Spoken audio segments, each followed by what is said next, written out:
take a look at these then, buddy, okay? So just straight away from these two setups here now, without changing the feel of your grip, we've changed your grip, yeah? Your hands doesn't feel like it's moved around that. It's still in the same position in terms of where your body is, but we've got this a little bit more in line. And again, it could go a bit more.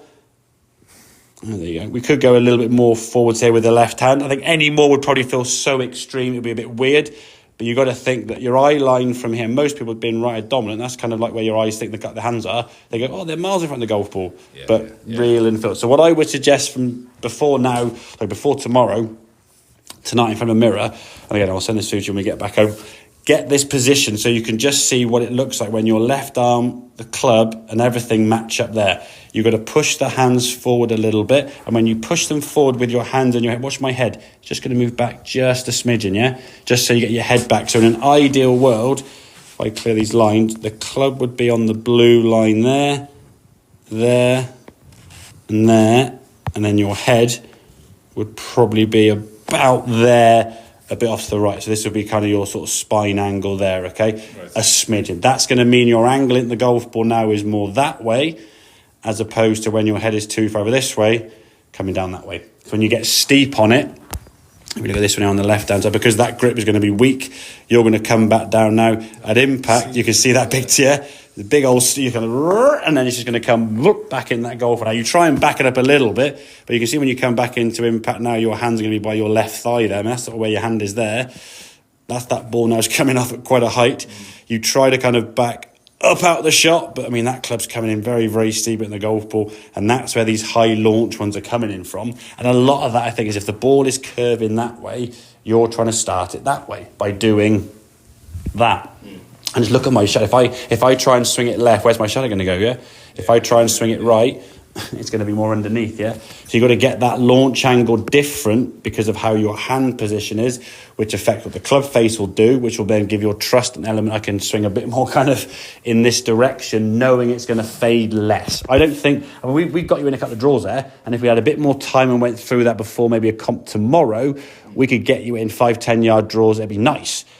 But I know for a fact you're not going to walk on that 30 tomorrow at Craiger and go, okay, right.